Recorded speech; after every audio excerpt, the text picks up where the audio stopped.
10వ తారీఖు నాడు నరేంద్ర మోదీ గారు రాబోతున్నారు హైదరాబాద్కు.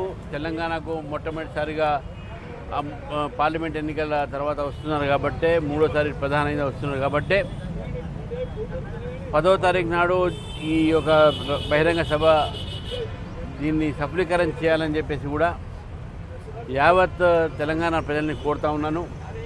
మరి ఆ ప్రచారం సందర్భంగా ఈరోజు తార్నాకలో వాల్ రైటింగ్ కూడా చేయడం జరిగింది.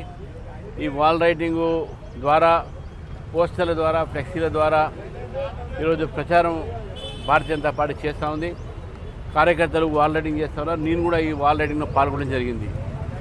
ఎందుకంటే నరేంద్ర మోదీ గారు దేశానికి ఈరోజు వారు చేసినటువంటి ఒక సేవలు కానీ, దేశానికి ఈరోజు ఒక ఆర్థికమైనటువంటి ఒక దిశ చూపెట్టినటువంటి వ్యక్తి. ప్రపంచం మొత్తం కూడా ఆర్థిక మాంద్యం ఉన్నప్పటికీ మన భారతదేశంలో మనం ప్రగతి వైపు పోతూ ఉన్నాం, అభివృద్ధి వైపు పోతూ ఉన్నాం. కాబట్టి ఈ సందర్భంగా వారికి పెద్ద ఎత్తున స్వాగతం పలకాలని చెప్పి తెలంగాణ ప్రజలని కోరుతూ, మరి వాల్ రైటింగ్లో ఈరోజు తెలంగాణ తార్నాకలో ఉన్నటువంటి ఒక మా కార్యకర్తలు, నాయకులు అందరూ కూడా దీనిలో పాల్గొనడం జరిగింది. మరి మాజీ మేయర్, రాష్ట్ర ఉపాధ్యక్షులు మన బండ కార్తికేయుడు గారు, శారదా మల్లేష్ గారు, నాగేశ్వరి గారు, వెంకటేష్ గౌడ్ గారు, రాము వర్మ గారు, అదే ఉపేందర్ యాదవ్ గారు అధ్యక్షుడు, సత్యరెడ్డి కరుణాకర్ అందరూ కూడా పాల్గొని, వేణు యాదవ్ గారు సీనియర్ నాయకుడు, పూజ యాదవ్ అందరూ కూడా పాల్గొని, సుబ్బారావు గారు దళిత్ మోర్చా అందరూ కూడా పాల్గొన్నారు. ఈ యొక్క ప్రోగ్రాం సక్సెస్ చేసినందుకు నేను కార్యకర్తలందరూ కూడా అభినందన చెప్తా ఉన్నాను.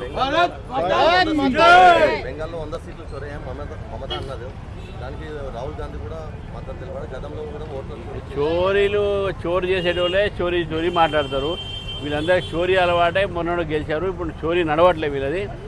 ఓడిపోతే ప్రజల వారి యొక్క తీర్పుని వాళ్ళు ఒప్పుకోవాలి. ప్రజనే అవమానపరిచేటటువంటి మాటలు మాట్లాడితే ప్రజా తీర్పు ప్రజాస్వామ్యంలో అది సర్వోత్తమైనటువంటిది, సర్వోత్తమైనటువంటిది. దాన్ని కూడా అవమానపరిచేటటువంటి కాంగ్రెస్ పార్టీ 3 సార్లు మమతా గెలిచింది. మేము ఎప్పుడైనా అన్నామా? ఈ ప్రజల ఒక తీర్పుని వాటికి ఇచ్చినాం, వారికి రెస్పెక్ట్ చేసినాం. ఈరోజు వాళ్ళు ఎందుకు ఈ విధంగా మాట్లాడుతున్నారు? వాళ్ళు ఓడిపోతే ఈవీఎం బాగలే, వాళ్ళు ఓడిపోతే మోదీ బాగలే, వారు ఓడిపోతే ఈసీఐ బాగలే, వారు ఓడిపోతే ఏది బాగలే, దేశం కూడా బాగలే వాళ్ళకైతే. కాబట్టి ఎప్పుడైనా ఓటమిని ప్రజాస్వామ్యంలో ప్రజా తీర్పుని మనం గౌరవించాల్సిన అవసరం ఉన్నది.